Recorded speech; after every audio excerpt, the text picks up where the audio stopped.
Joe, do you have yours going?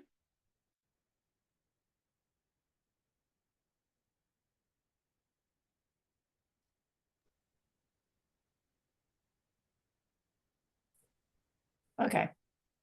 All right then.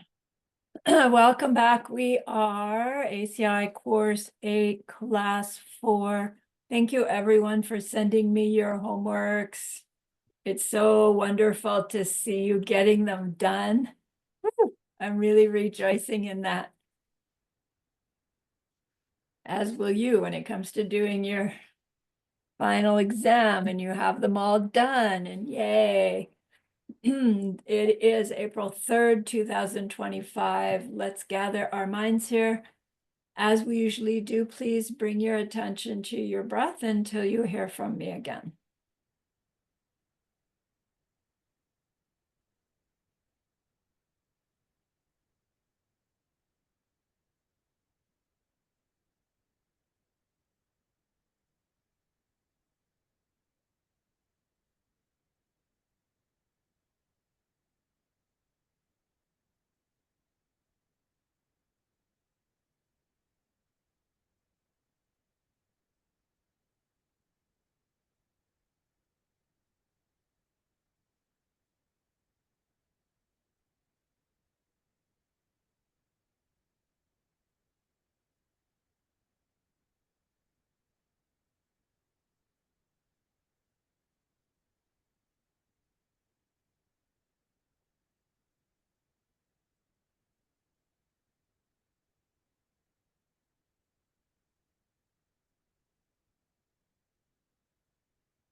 Now bring to mind that being who for you is a manifestation of ultimate love, ultimate compassion, ultimate wisdom,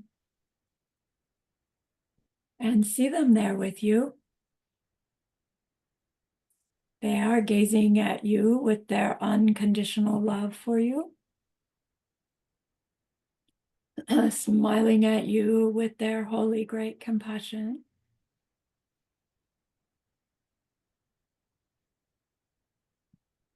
Their wisdom radiates from them. That beautiful golden glow encompassing you in its light.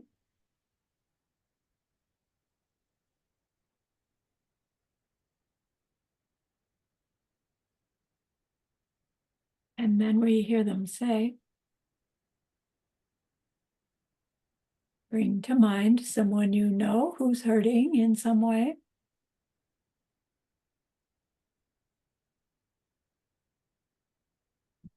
Feel how much you would like to be able to help them.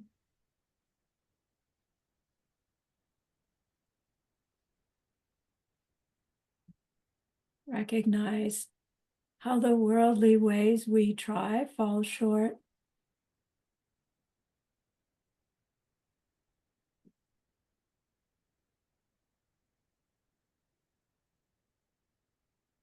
How wonderful it will be when we can also help them in some deep and ultimate way, a way through which they will go on to stop their distress forever.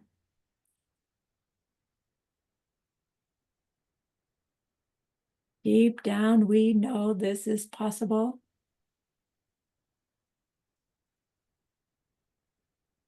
Studying karma and emptiness, we glimpse how it's possible,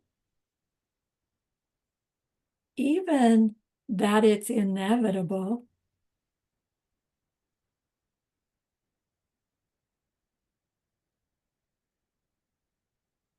And so I invite you to grow that wish into a longing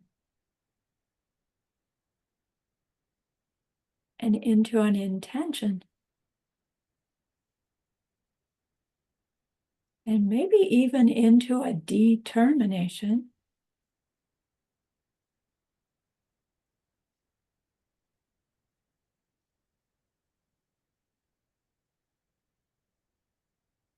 Then turn your minds back to your precious holy being.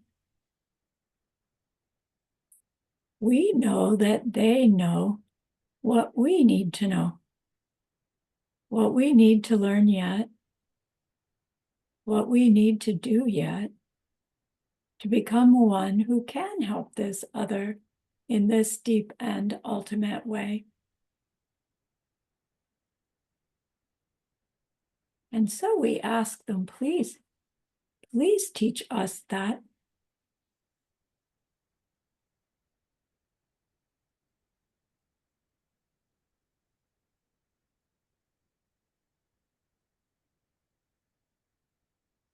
And they are so happy that we've asked. Of course, they agree.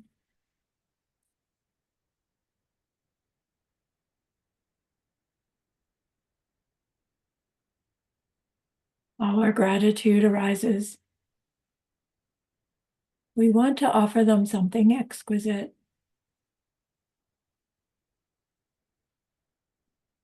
And so we think of the perfect world they are teaching us how to create. We imagine we can hold it in our hands, and we offer it to them, following it with our promise to practice what they teach us, using our refuge prayer to make our promise. Here is the great earth, filled with fragrant incense and covered with the blanket of flowers. The great mountain, 4 lands, wearing the jewel of the sun and the moon.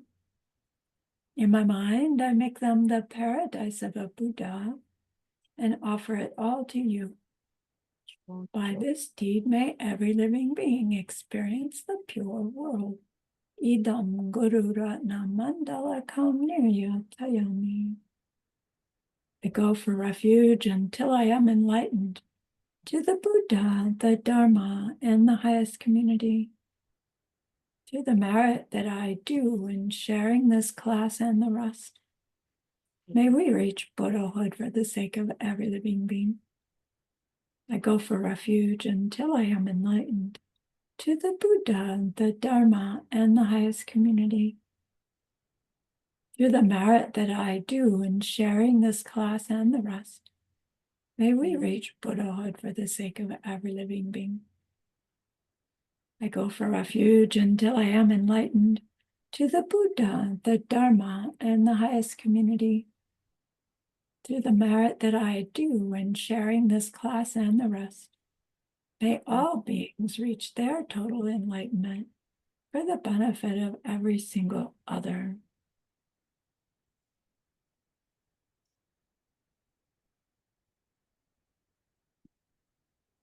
Okay. Last class, we used a different text to study about hungry ghosts and animals. And that text primarily was the Tenrim Chemo, the great book on the steps of the teaching by someone named Geshe Drolungpa from the 1100s in Tibet. And that book inspired Jetsun Kapa's Lamrim Chemo. So no doubt Geshe Michael was comparing those two texts for this information that we learned about what are hungry ghosts, what are animals, right? Like we think we know animals. And so we learned that there was one general and 3 specific causes for birth, rebirth, birth as a hungry ghost, as a preta being.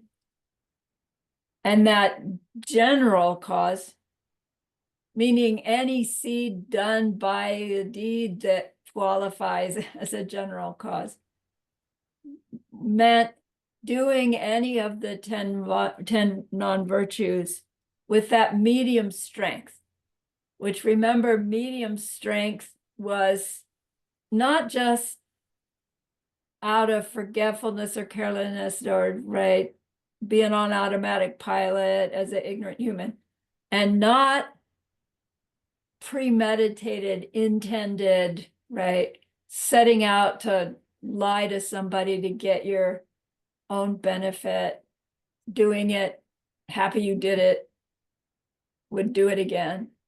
Somewhere in between, which is like, you know, some situation, a mental affliction comes up, we do one of those non-virtues thinking it's going to solve the problem. And unfortunately, often it seems like it does. Right. And then we automatically think, oh, okay, that worked. When really, if it was a non-virtue, it's going to come back to hurt us. And it could not have brought us a positive result, even though it looks like it.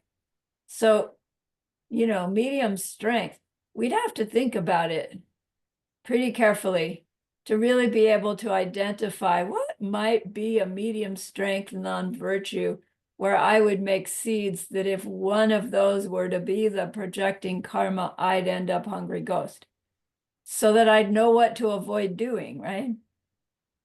Or you make yourself avoid any of the 10 non-virtues in any way. But like, if we could do that, we would just do it, right? So anyway, thank goodness for the 4 powers. Then the 3 specific causes for birth of a craving spirit, you recall, is failing to give any one of the 3 kinds of giving in the circumstance where we could. Second one is doing anything or not doing anything with that possessiveness. My stuff is my stuff, and I don't want to be separated from it.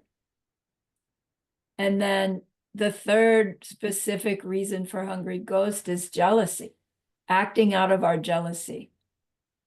Not just feeling jealousy. Thank goodness, right? But acting from it are the seeds that make jealousy become a cause of hungry ghost. And karmically, that makes sense too. Being unhappy when somebody gets something that they want is gonna make the seeds for me not able to get the things I want. Yeah, in some way. Okay, your third quiz question was name 1 general and 2 specific causes for birth as an animal. So the birth as an animal is caused by any of the 10 non-virtues done to that lesser extent. Right? On automatic pilot, you know, when you're so dulled out, you're not making conscious choices. Because, you know, animals are run by instinct. So when we as a human animal are run by instinct, it's right, we're making seeds to see ourselves as a being that can only run on instinct. Then the specific causes are to break a minor rule of morality regularly. So it's like, what's a minor rule of reality? How morality? I'm not absolutely sure. If we use the 10 non-virtues again, it would be like doing them in little ways. But the important piece here is the regularity of doing some minor wrong. Little white lies regularly, that kind of thing. Because of the regularity of it, the automatic pilot of it, again, is the seeds that would make you a being that can only operate on automatic pilot. Which for an animal, the automatic pilot is survival mode, eat or be eaten and procreate, right? Like that's the main focus. Then the second specific cause is doing a great number of wrong deeds. I'm hearing voices. Oh. And then doing a great number of wrong deeds, it says specifically, like disrespecting others. And again, if you think of the karma of animals, everybody considers animals as lower than them. Every human considers an animal as lower than them. And when they're lower than us, there's an automatic kind of disrespect. Even, you know, the greatest animal lover is still seeing the animal as somehow lesser. That's why we love them. They need us, right? But that state of mind of them lower makes us lower, makes us one of the lowers. Yeah, animal. Okay. So really in that class about the causes of becoming one of these lower birth beings, as important as the specific information is getting an idea of how the process functions, how our deeds that we see ourselves do now has these multiple layers of components that are included in the seed planted, that if that's the seed that ripens us into a next life, it's not, oh, human me with those qualities. It's those whole qualities ripening into the me. So this constant disrespect means I see myself as a being constantly disrespected. That could be a human, right? Who's one of those humans in a situation that's just constantly disrespected. Like we understand those. And but it can go so far as how you see yourself, right? Is this whole species of being that's disrespected in that way. So I like that class for that purpose as well, that we get this better understanding. And then we can extrapolate that to the other realms also, because the same process happens. So tonight's class is, you know, we've been working, well, no, we haven't gone through this. Tonight's class is humans and pleasure beings. Similar kind of information about the kinds of beings called humans and pleasure beings. Now, in the Abhidharma Kosha, it describes humans and pleasure beings in terms of the geography of our world with the 4 continents and the 4 different kinds of humans on the 4 continents. And Geshe Michael felt it was more important for us to understand the sufferings of humans and the sufferings of pleasure beings than it was to understand better these 4 continents and 4 kinds of human beings, right? That's a curiosity about the 4 continents, etc. But in terms of motivating us for our path to our own Buddhahood, a whole lot more motivating to learn about what it is to be human. Like we kind of think we know because we've been one for a while. But when we hear what this class has to say, it's like, oh, there are parts I didn't understand. And it's again, one of those kind of classes where we might at first go, no, I'm not like that. And let yourself have that question. Don't doubt the teachings, but investigate. It's like, oh, you know, maybe that is something I didn't realize about what it is to be human. And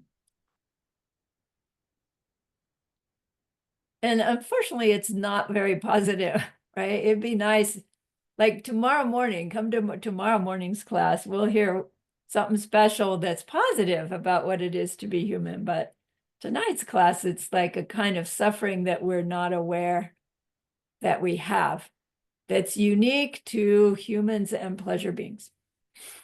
Okay. All right, so let's start the screen share.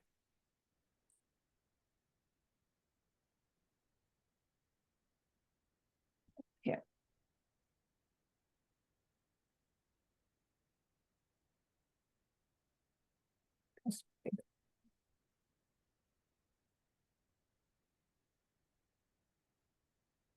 Just bigger fingers, come on. There you go. There. Okay. So there are two texts that your reading will come from. The first one, the name of the text is Delam. Some of you may be familiar with that one already. Delam means the path to bliss. It's a lamrim taught by my personal hero, the first Panchen Lama Lobsang Chuki Gyaltsen, 1567 to 1662.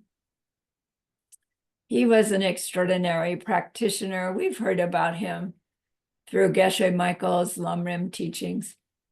He's the one who stood out between the two armies and hollered at them until they quit fighting and they all went and had a party.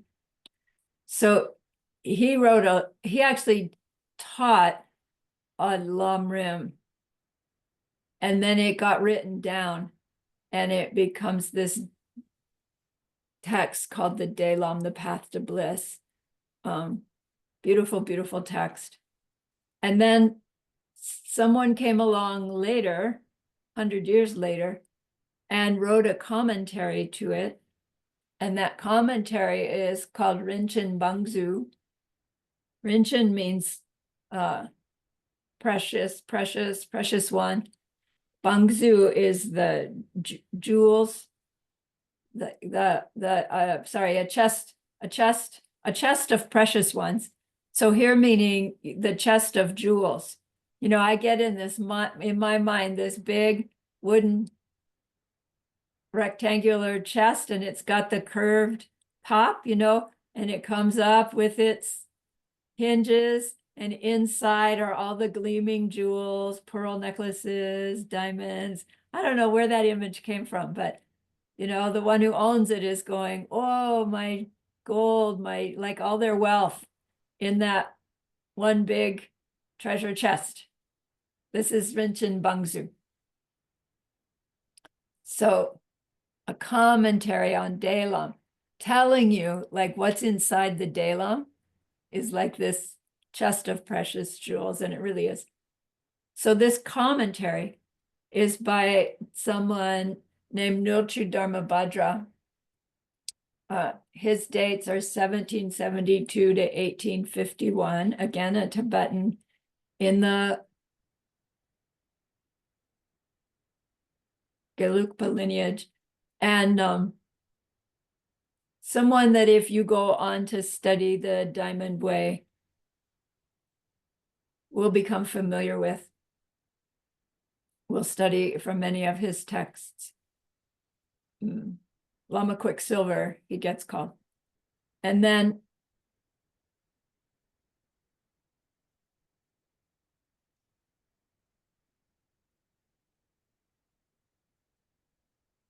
the Delam,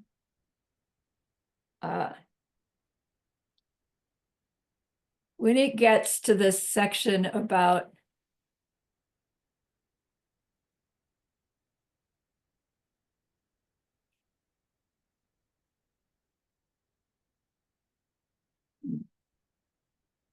let me go back. So Delam is the steps to the path of reaching our total Buddhahood. And it actually starts recognizing that something's wrong and we need help. And so we go looking for a teacher. Long story there. We find a teacher. We're smart enough to ask them to help. And they go, get the essence of your life. And then if we're smart enough to ask, what do you mean by that?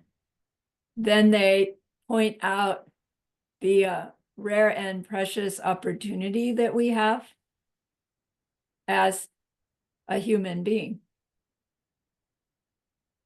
And then they leave us to think about that for a while.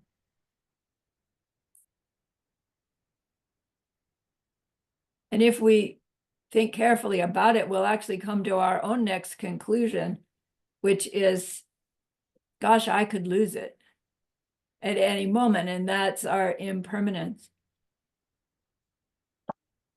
Then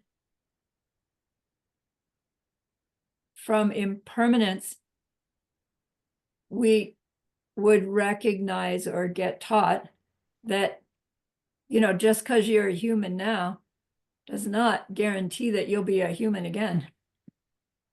And they would teach us about these different realms of possibility. And in the learning about the different realms, we would learn about the different kinds of sufferings of the different realms. And included in the different kinds of sufferings would be those sufferings that are unique to human, because they've been saying, what's the suffering unique to hell realms? What's the suffering unique to craving spirits, right? To be consistent, we should recognize the suffering unique to human, which then helps us deepen our renunciation that got us started, that will help us spur our willingness to change our behavior, which is what our refuge motivates. And then from there, we learn about karmic consequences and purification practice. And then we go on, of course, to, if we don't figure it out ourselves, the Lama will spark it in us to say, look, if you're suffering like this, any other being that you see has got it the same or worse. What about them, right? And we move on to the Mahayana. So in Dalam, Lobsang Chuki Gyaltsen is pointing out that there are, to understand humans and human worlds, we need to understand what's called the Dunyal Druk. Dunyal Druk is the 6 kinds of suffering. He makes the case that although humans are very familiar with being humans, they may or may not actually realize that they have these 6 kinds of sufferings. And if we don't realize what suffering we have, we can't really be sure what we need to do to make them stop, right? It's a little like you have to identify the gaksha in order to stop making the gaksha, in order to stop experiencing the gaksha. It's the same with the kind of suffering we have. And it seems silly, right? I know what it is to suffer as a human. And Panchen Lama is saying, yeah, you think you do, but there's some more subtle stuff going on that will help you be a better human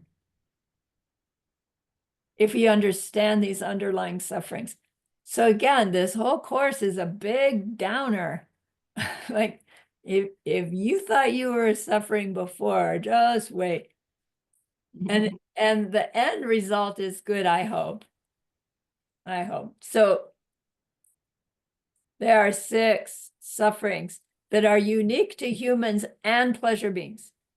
So pleasure beings have these same 6. They're just happening at a much more subtle level, much more subtle level. And we'll get to pleasure beings and what they are soon. So here are the 6 sufferings of human. Let me get them all up here. Nyepa mepa is the first one. 1, 2, 3, 4, 5, 6. Right. So all the rest of this is these 6 sufferings. Nyepa mepa.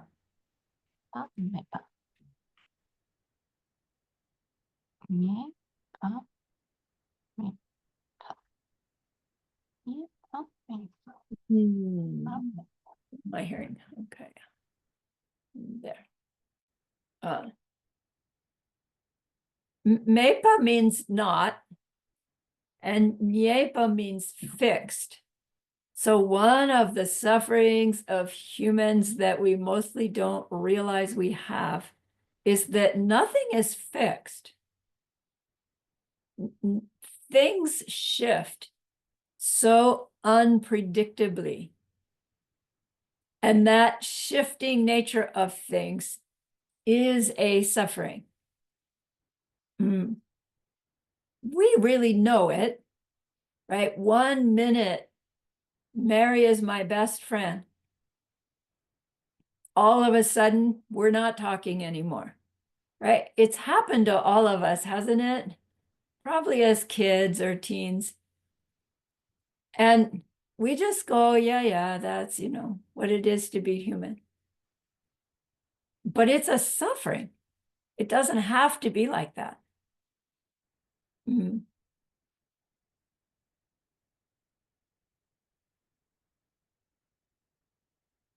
The more subtle level of this is,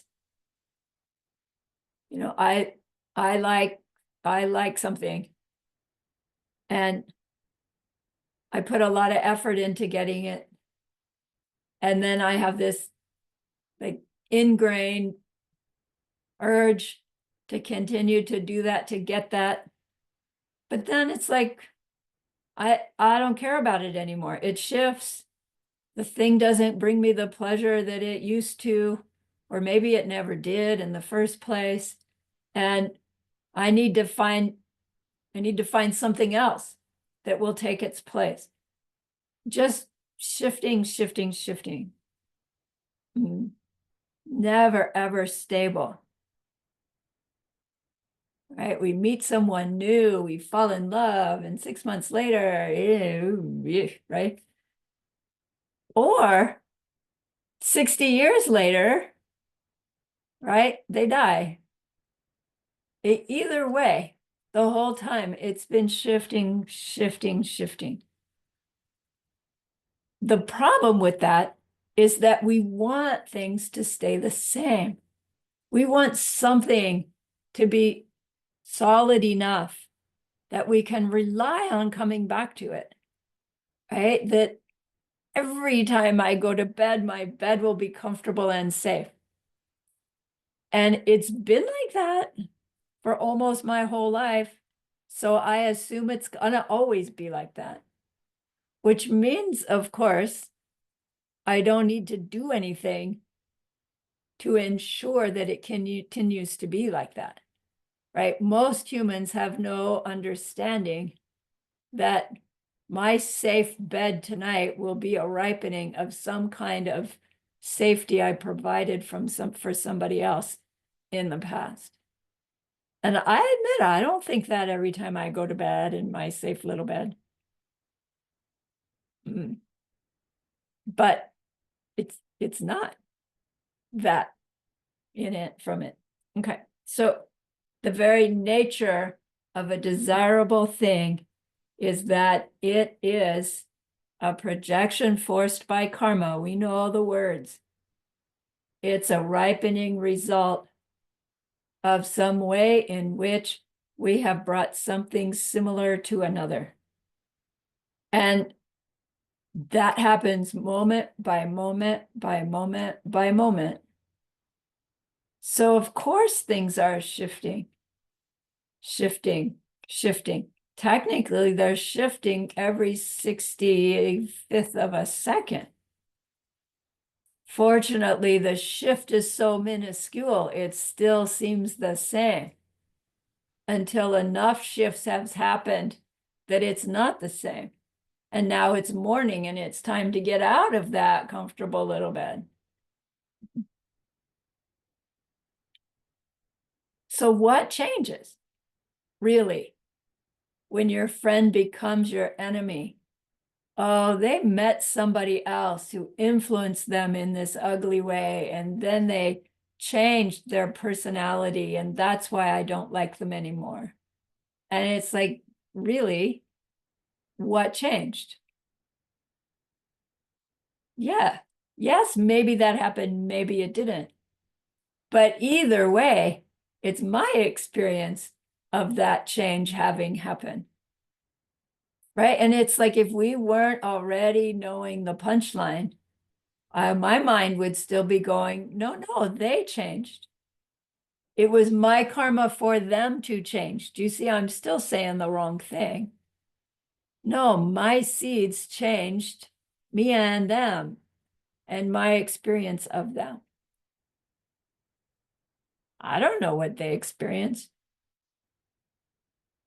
Okay. So when things are wonderful, when things are going great, we're ripening the results of our own past wonderfulness, having been wonderful to others. And no wonder that wears out. Because I don't know about you, but I can't be wonderful to everybody all the time, it seems. So it wears out. So my seeds will see others wear out as well.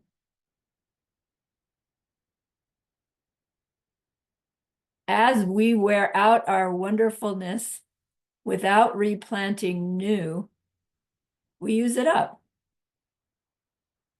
And then we have rottenness seeds still in there.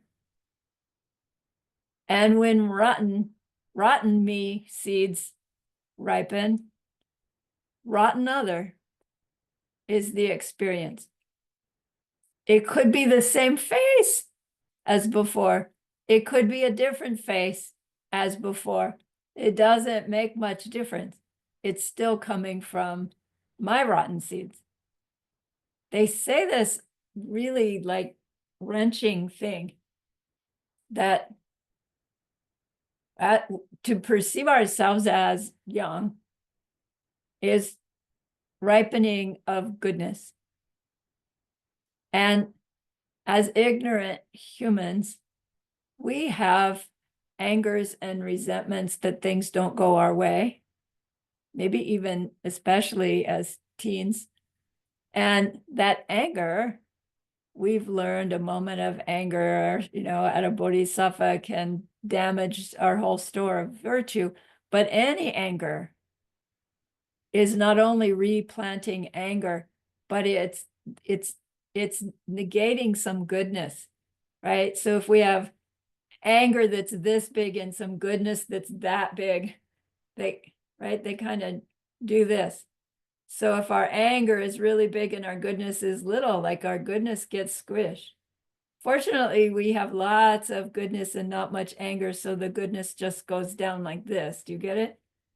And then, but what happens is anger accumulating through our adult life is damaging our goodness. And the way that it's experienced is aging.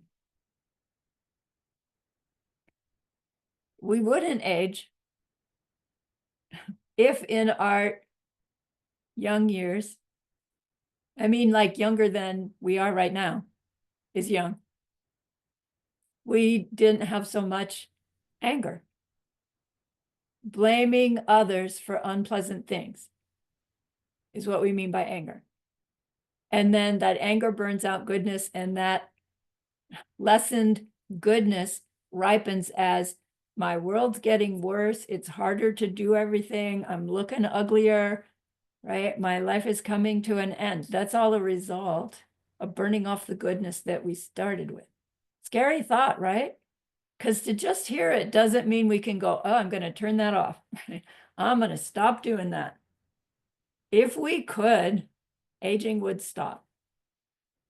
And it's like, yeah, I don't know, a little late for this one, but you can do it yourself before you get here, right? Before everything's a pain. There's nothing about the body that's getting older.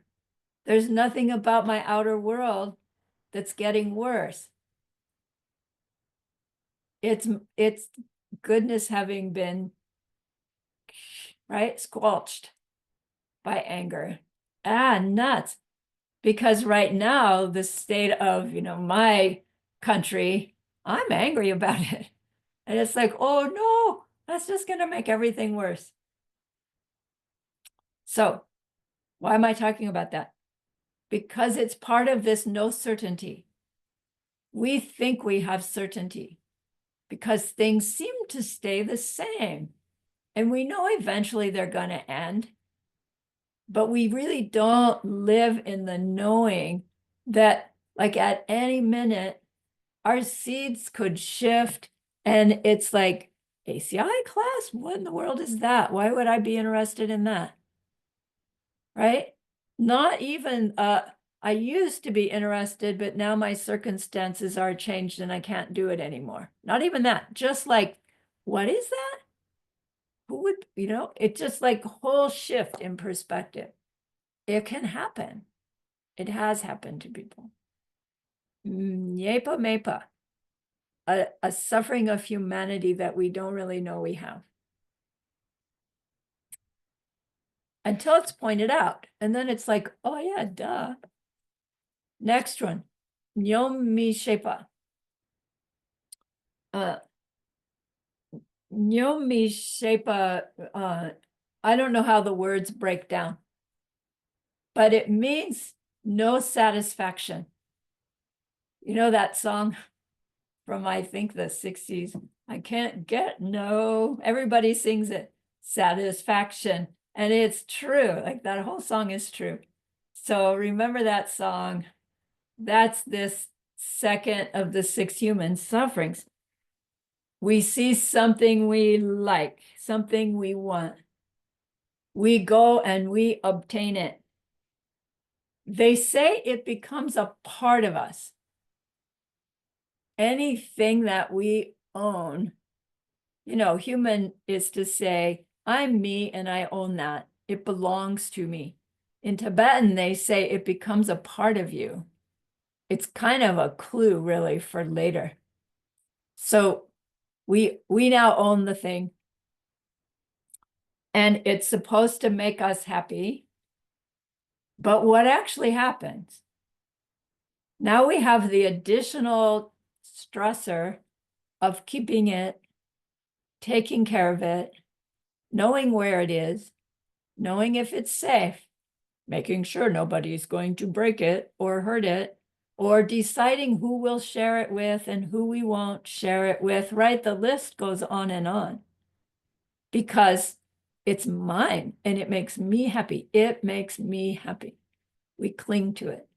Now, whatever we did to get it, we think is what got it for us, which means we think doing that same thing will get us either more of it or something similar. We think that by keeping it close and keeping it protected, we will have it, as long as we want it. And as long as we have it and want it, it will bring me the same happiness that it always had. And then when you check your experience with something that fits that criteria, does it perform in the way that you expect? Like, some seem to, but in the end, we see that, why was I so attached to that thing, Or in my struggle to keep it, right, I expended so much effort to take care of it and keep it. It's like, in the end, it just disappointed me, right? It turned around and did that thing to me. And then we blame it. Even the car, you wanted that car, and then it starts to break down. And now it's so much effort to keep up. It's like, time to ditch this car. When before it was your pride and joy. It's like, we can't get satisfaction. We think we can, so we keep trying. and we do the wrong things to try to get it, which is why the thing that we get for that satisfaction can't give the satisfaction, right? The satisfaction isn't coming from the thing or having the thing, is it? So it's a human suffering to not understand that as we are expecting things and relationships and other people and jobs and all of that to give us the satisfaction that we are expecting it to give us. It can't, because that's not where satisfaction comes from. Nyomi Shepa.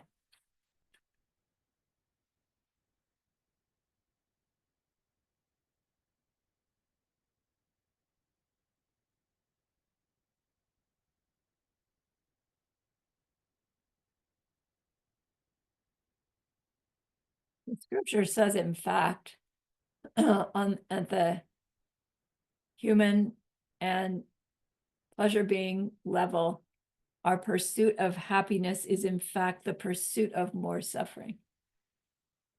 And that's a suffering. Okay.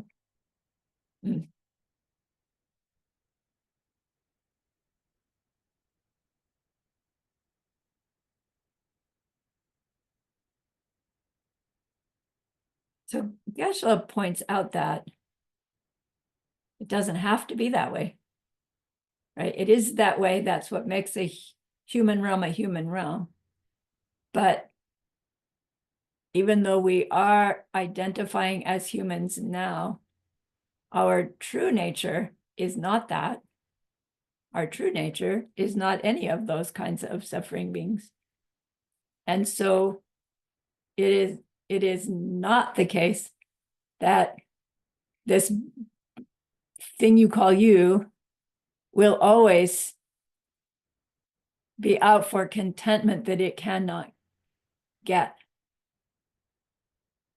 Once it learns how to help others be content, it can make the seeds for contentment. It doesn't mean things stop shifting. So Geshe points out that Buddhism does not promise that we will be able to endure suffering, although we will. Buddhism promises that we can stop suffering, suffering as a verb and suffering as a noun. Both.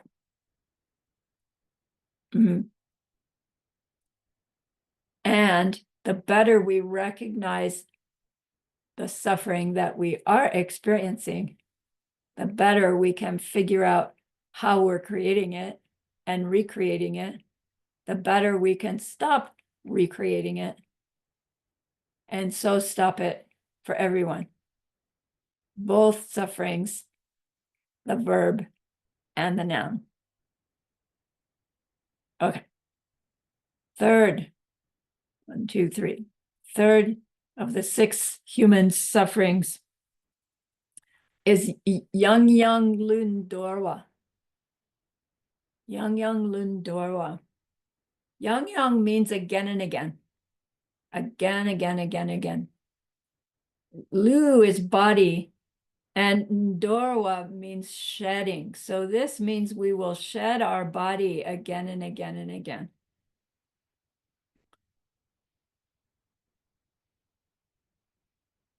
It takes some explanation. It seems like a weird way of saying we'll die and be reborn. It says we'll shed this body again and again. It feels like a lizard, but that's not quite right.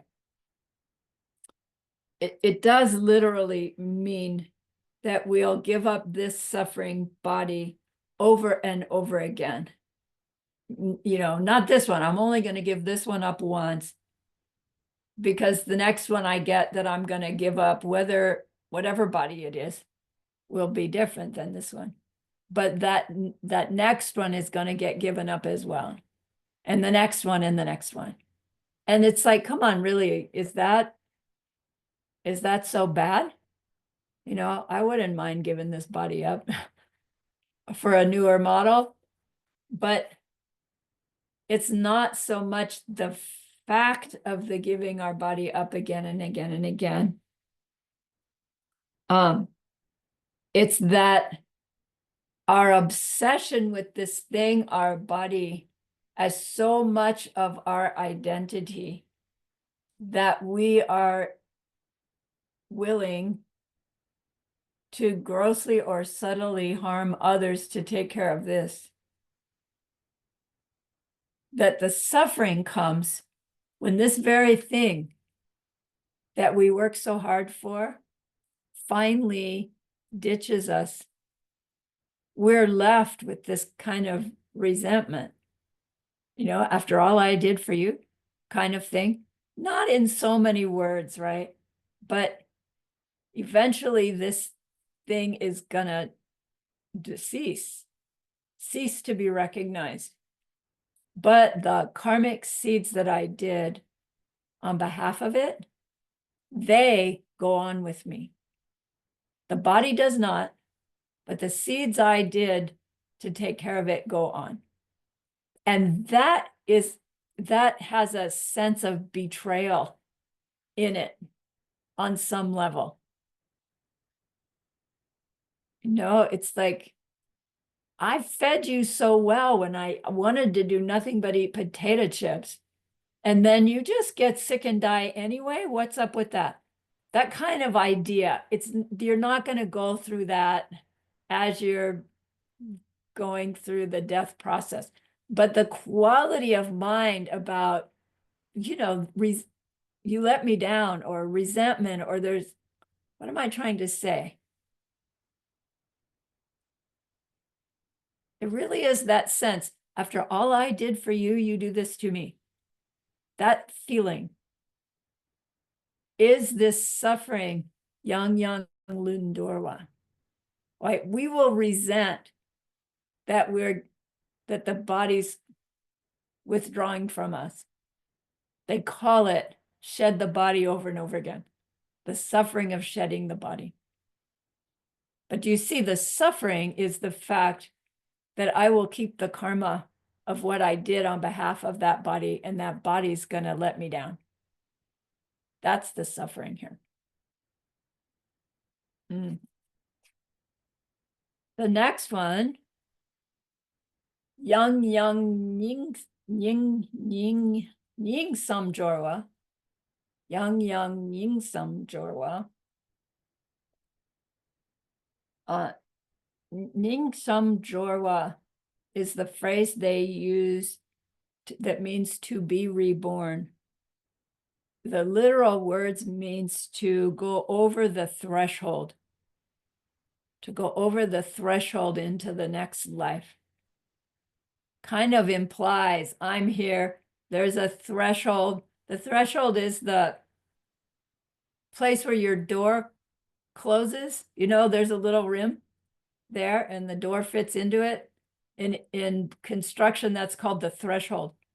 And, you know, you have to step over it to go from inside to outside. So it sounds like you're here as the one who's just died, and then there's a threshold and you step over it, and now you're in your next life, as if the next life is out there on the other side of the threshold. Lower school probably says, yes, it is like that. Or better, it's fine to think of it like that until you're ready to understand it more correctly, which is that it's not like that. That the threshold is a number of seeds, or a certain quality of the seed that ripens, that fills you into this whole next life being. So either way, however you're thinking of crossing over into your next life, it's one unique human suffering that we over and over again cross the threshold into another life. So it's just a different way of,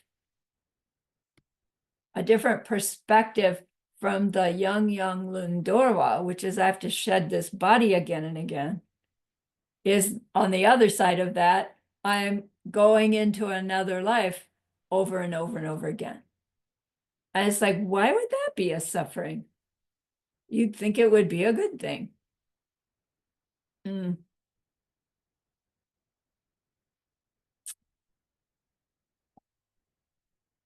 The reason it's a suffering is that if we die in the ordinary being's ordinary way, then the life we go into has been built by the ignorance that perpetuates suffering.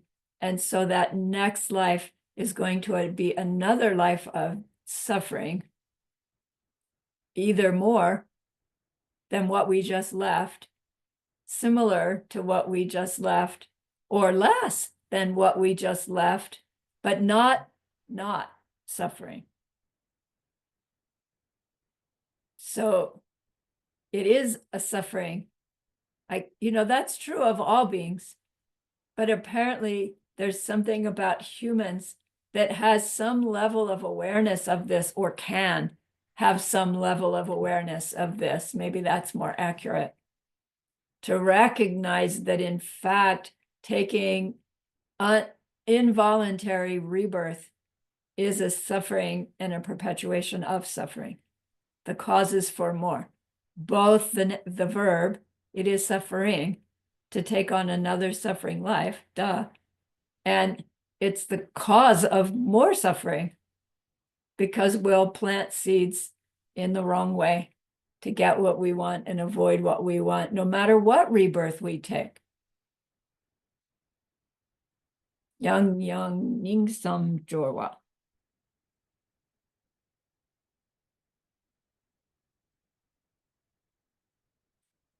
That Geshe-la said, the energy that drives this life drives it into illness, aging, and death, right? In some order of illness and aging, so that those sufferings are inevitable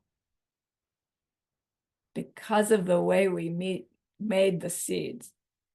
The same energy, meaning the same process of imprints, ripening, that same energy that makes us youthful and beautiful and capable and smart is the same energy that makes us slow, stupid, ugly, and dead. The same process is happening. And when we misunderstand it, that's suffering and makes the causes for more. Okay. Let's take a break. We'll do the last two.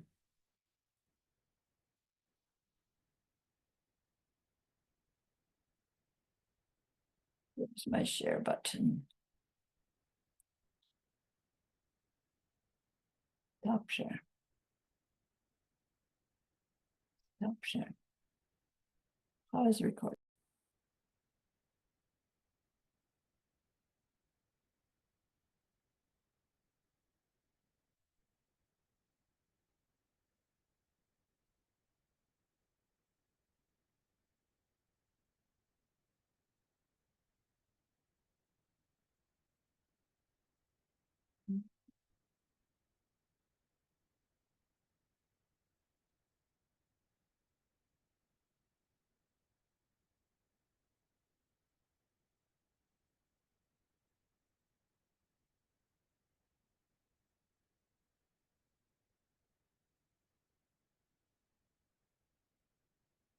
Okay. So the next one is Yang Yang Domen Du Gyurwa. Yang Yang Domen Du Gyurwa. Domen means high, low. Do is high, men is low. So Yang Yang Domen means high, low, high, low, high, low. Things always go from high to low, high to low. which means things are going great. Oops. Then they build back up again. Oops. Right. And, maybe the cycle is long and maybe the cycle is short. And maybe there's short cycles within long cycles, but it's a human suffering that highs shift to lows. They don't actually say it's a human suffering that lows shift to highs, but it is, right? Because then the high is just going to go low again. But that doesn't mean, okay, then if I'm at a low, I might as well just stay here, and give up because the highs are just going to break again. So who cares? Right? That's the wrong conclusion. Rather, this recognition that it's human, a human expectation that we're going to do something to make things go right. And once they're going right, we expect them to stay that way. And then when they don't stay that way, we're like, what's wrong with this picture? They did that to me. And if they didn't do that to me, I would still be at that high. And down we go. And then somehow or other, our seeds continuing to shift and things get better. But then the same pattern develops and we drop again. When we understand that life's that way, there is not going to be as much suffering when things go from good to bad. And when we're in the bad, there would be more hope. It's going to get better. All of it, however, still colored by misunderstanding where it all comes from, that even if we can have this good attitude about it, we still aren't stopping the process. So again, the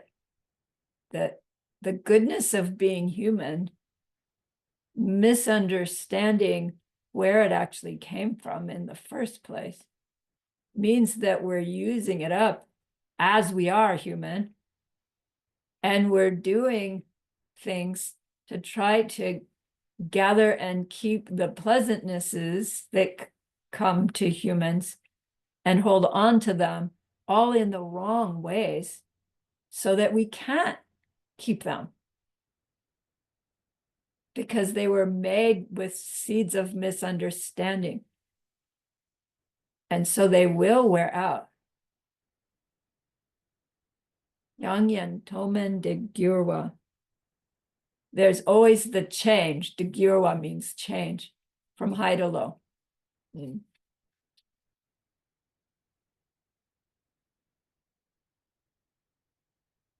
What's making that happen?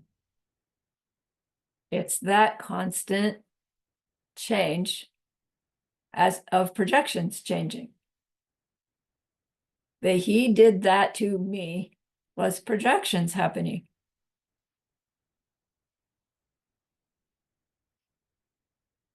The what they did and the why they did it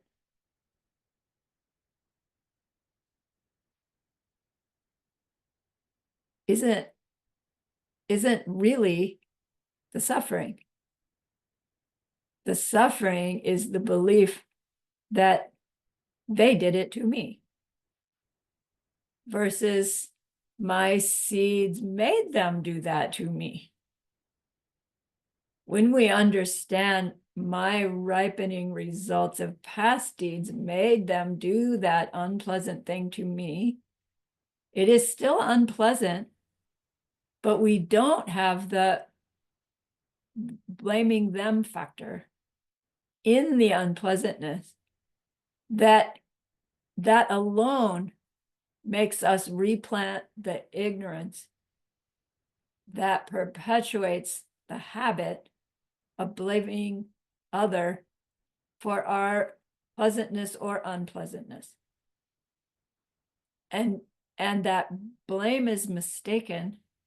So it's perpetuating the mistaken factor in every seed planted, and the mistaken factor in every seed planted is what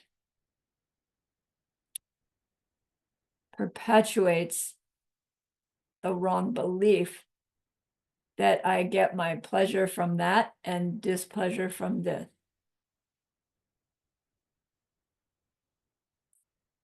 Thus, perpetuating the displeasure.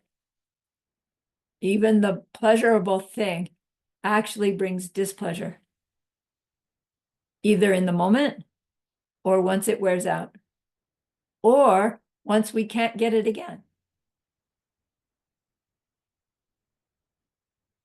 From high to low.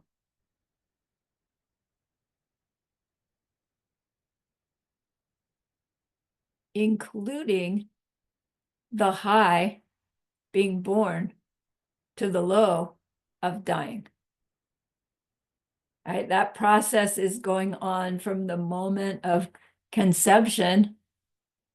We're using up the seeds for that whole lifetime. And it's like, well, then how can it possibly last 100 years for some people? It's like, yeah, exactly.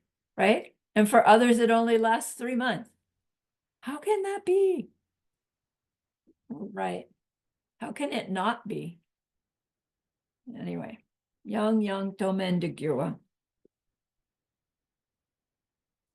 The sixth one, Drok Mepa. Drok means companion, and there's the Mepa word again. It means none. So Drok Mepa means no companion. There's no companion.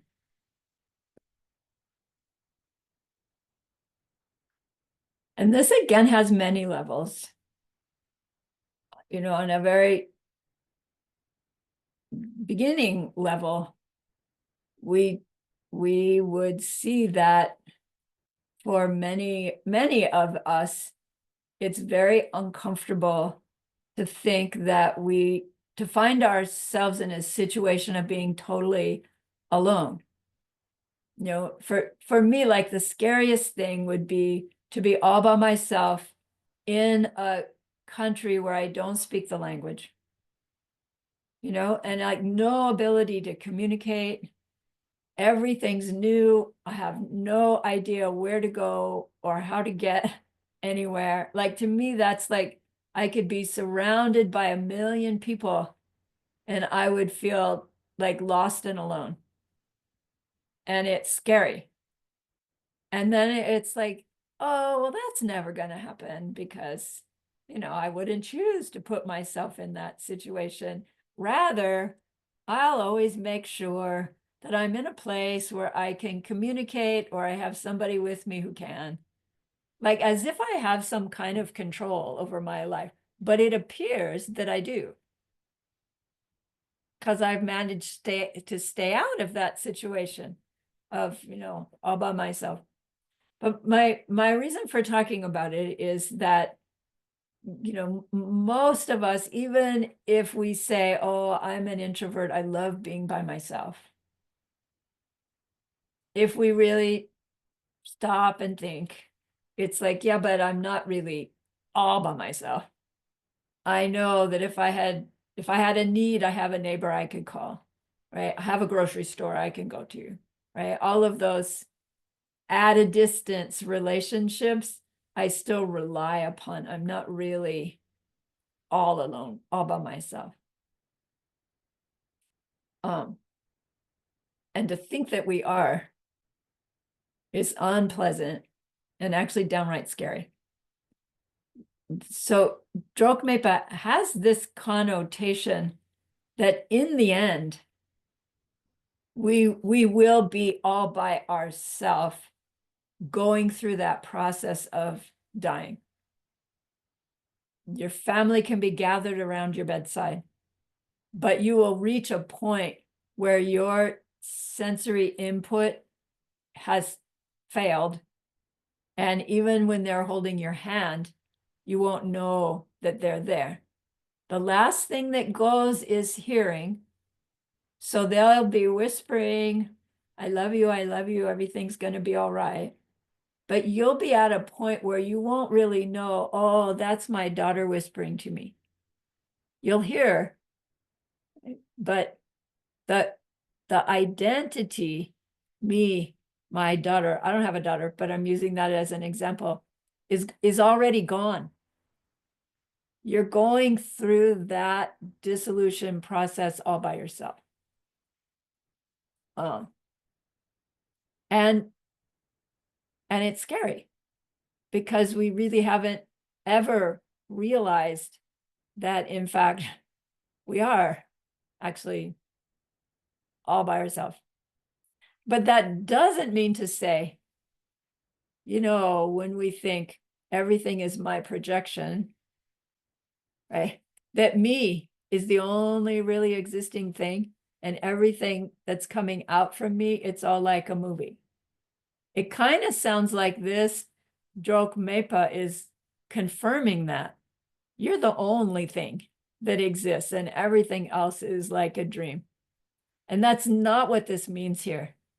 So, you know, be careful to get that right in your mind so that when you share it with somebody, you don't leave the wrong understanding. This Drok Mepa mainly is talking about this fact that when we're making this transition called dying, we are all alone, actually for the first time.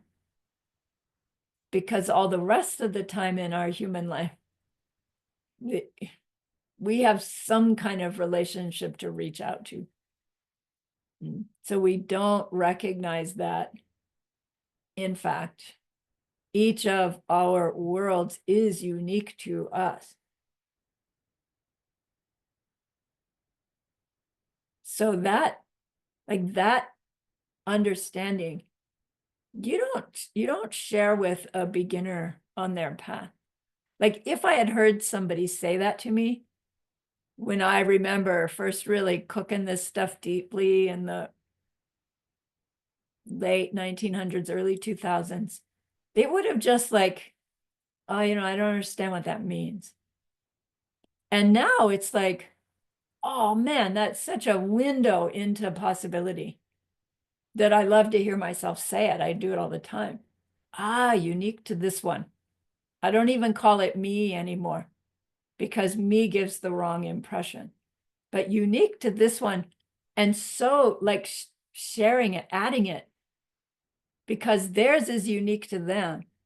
And at the moment, I had friends over this morning, you know, at the moment, there were 3 or 4 different realities mixing, sharing with each other. So this Drok Mepa does mean each of us and our experiences are unique to us. So in that way, we are alone. No one can experience the same, we can't have the same experiences. I mean, if I had an absolutely identical twin sister and we lived together our whole lives, we would still hear a certain piece of music and experience it differently, wouldn't we? We can't experience somebody else's experience. And in that way, we are alone with our karma. That's only a suffering when we misunderstand it. When we understand that process, that's what frees us from suffering altogether. When we understand that this unique to me, unique to you, and so, right, we can all contribute to each other. That's not coming across quite right. It's not a suffering, it's a joy. And then our natural interaction with others is here, you know. Here's me for you. You know, all of this is me for you. The opposite of drop mepa.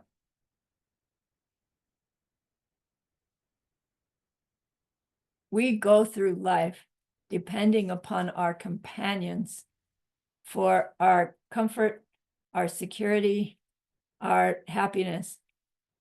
And we go through our life blaming those others when they don't give us comfort, companionship, pleasure. So we're using our others in the wrong way and thus perpetuating our suffering. And humans have the unique situation of being able to become aware of this mistake, aware that we're relating to others with these underlying mistaken issues involved. Other beings are too busy surviving, or with the pleasure beings, they have so much pleasure that it's not going to occur to them to wonder where it comes from. You know, who says, oh, why did I win the lottery? Right? It's just, yay, thank you very much. We don't wonder where pleasure things come from, but we wonder where unpleasant things come from. So humans have just the right amount of pleasure and displeasure and the ability to ripen lives that are not in survival mode so that we can turn our minds to asking those questions. Not all humans, it's not a given. So if we are a human with that kind of leisure and fortune, you know, we've got this amazing opportunity, and it's changing. And it will go from high to low, and we will give up our body again and again, but take the karma with us that we made on its behalf, etc. Okay. So all Geshe Michael said about pleasure beings was that they have these same 6 sufferings, but on a more subtle level, until the last 24 to 48 hours of their existence as a pleasure being. So now keep in mind that there are beings of the form realm are also called pleasure beings, Pla or Deva. We already talked about them and their kind of suffering, which isn't a suffering until the last, short period of time, and then they drop. In the desire realm, pleasure beings, it's a similar scenario. The desire realm pleasure beings is that realm where form has reached its highest manifestation. So the physical world in the desire realm, pleasure being realm, is extraordinarily beautiful, extraordinarily pleasurable. Everything about it is beautiful and pleasurable. And so the beings there, they're just enjoying. They are enjoying the karmic seeds of goodness of having avoided harming anyone in gross and subtle ways by way of many seed planting moments in deep meditation in which they're not harming anyone. So a meditation deeply withdrawn, deeply pleasurable, but not using that platform to turn the mind to seeing emptiness directly. So same kind of story can land us in a form realm as will land us in a formless realm And what's the difference? I don't know. I'm going to guess it has to do with the level of withdrawal of the sensory input in the level of the meditation that we get to.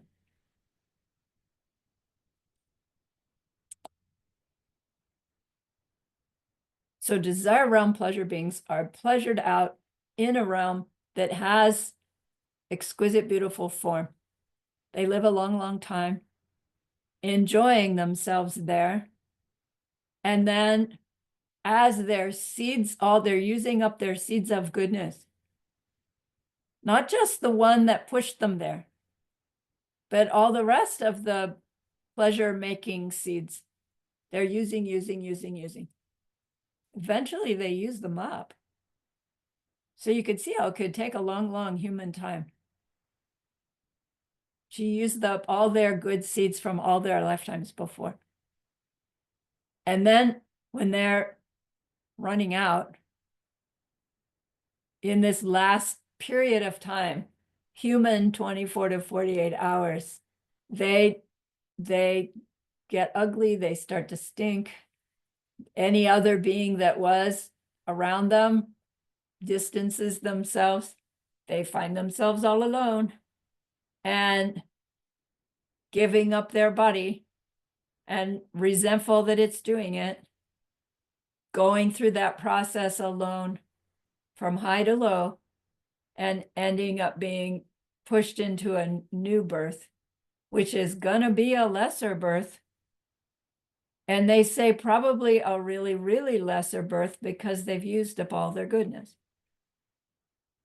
So about all you've got left is angry violence seeds. And so probably you go from pleasure being to hell realm being, but you could debate that. But still, it's going to be more suffering than what you left. So even pleasure beings of the desire realm are still in a samsara, which means they still have pervasive suffering. And then they have outright suffering and the suffering of change in those last few hours of that existence. And they have these six. They just aren't aware of them until the end. We had spoken a little bit before about that category of being called the demigods, which in this pleasure being realm, there are these two factions apparently.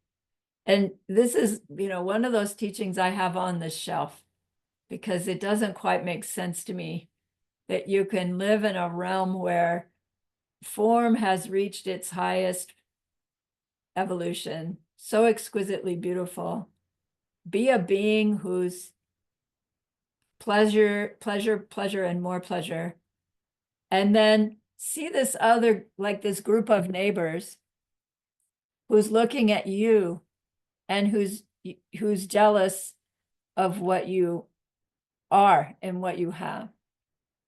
And that because of their jealousy, yeah, they're going to be a little ugly to you. They're still a pleasure being. In every other way, the jealous gods are also in a world of highest form, exquisite pleasure, except for this one piece. They see the pleasure beings and feel some jealousy. And they say, the scripture says, and because of that, the two fight. And it's like, how can fighting be in the pleasure realm? And I haven't figured that one out yet, except that there must be something really pleasurable about fighting. And oh my gosh, right? Look at our human realm. People go to fights for entertainment, right? It's like our competitive sports are in a way fighting with the other team. I mean, football, fighting over that round thing to get it over there. heart, it's like, wait a minute. There's a wrong view going on in our human realm that we all take as right view.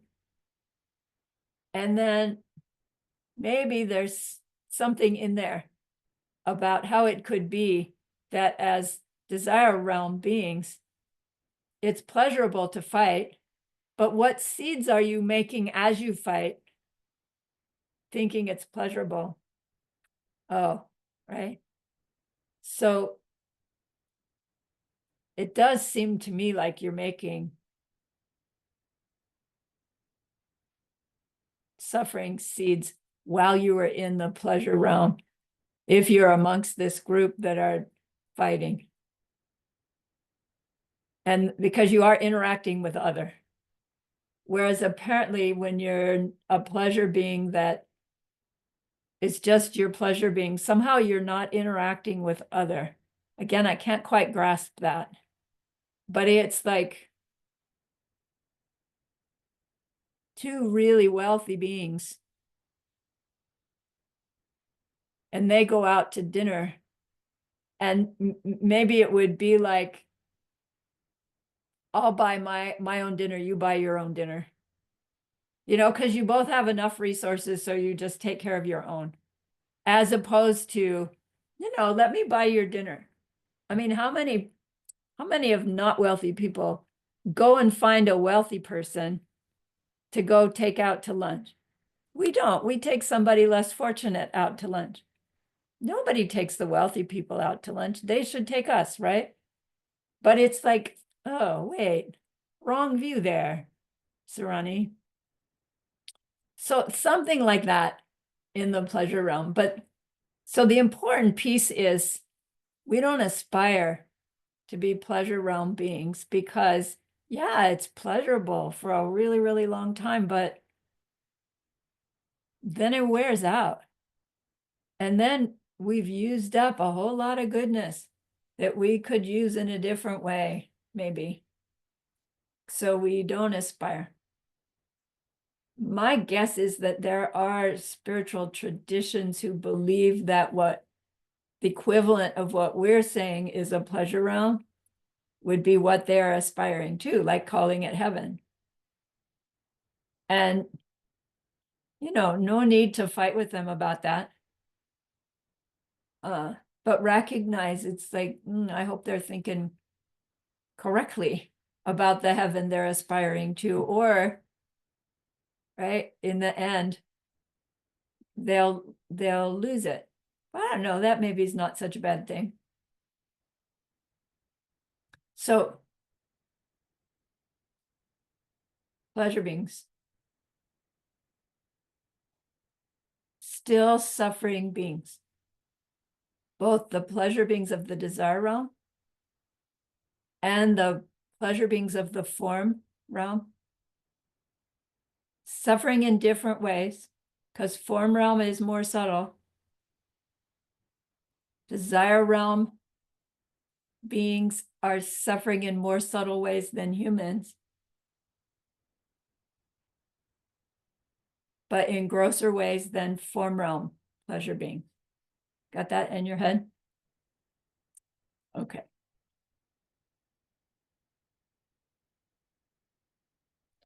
All right.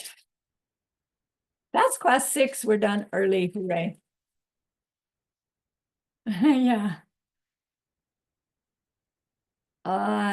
So let's do our dedication.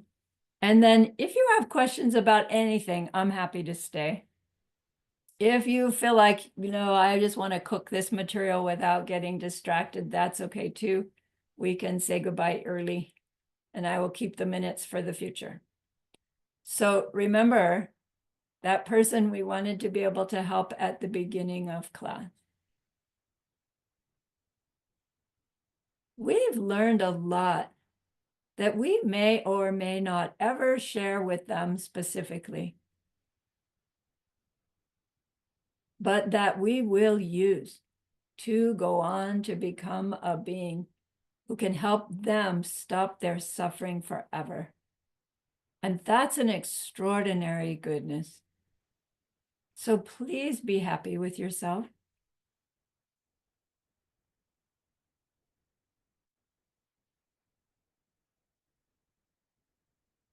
And think of this goodness like a beautiful glowing gemstone that you can hold in your hands.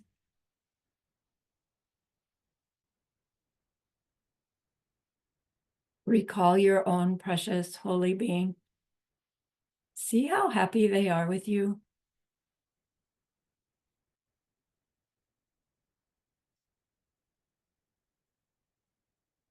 Feel your gratitude to them, your reliance upon them.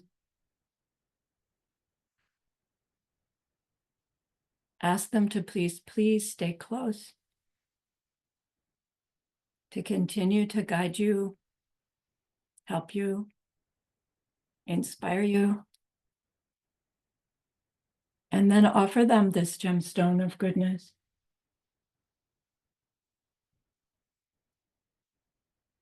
See them accept it and bless it, and then carry it with them right back into your heart.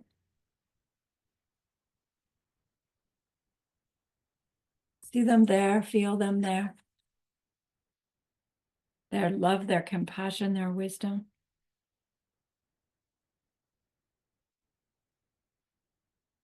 It feels so good. We want to keep it forever. And so we know to share it. By the power of the goodness that we've just done, may all beings complete the collection of merit and wisdom, and thus gain the two ultimate bodies that merit and wisdom make. So use those 3 long exhales to share this goodness with that 1%.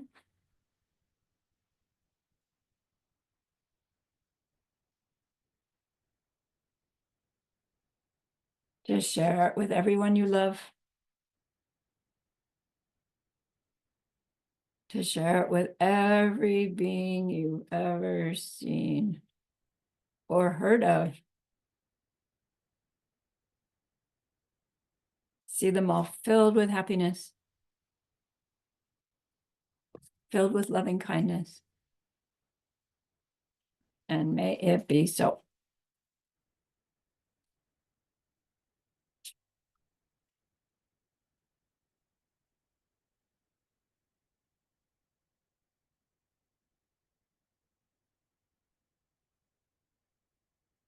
Okay. So let me mention about our schedule, please, because we have a break coming up. We'll have class on Sunday, my Sunday evening. And then Diamond Mountain's going to happen. Like we have people coming to visit. Then Diamond Mountain's going to happen. And then we have a program we're doing at our house. So I'll be out of commission until April 30th. So we will start again on my Thursday night, May 1st. Right? So that gives you time to get home from Diamond Mountain and resettled. So that'll be class 5. Class 6, the 1st. Sunday the 4th is class 7, 8, 9, 10, 11. So we should finish May 18th if my counting is correct, and sometimes it's not. Okay, so just Sunday and then not again until Thursday, May 1st. Got it? Okay, good.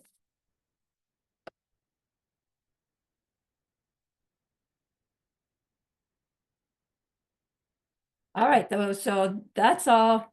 Thank you, Tio, for your translation. If you have questions about anything, I'm happy to stay. Anybody who wants to stay, stay.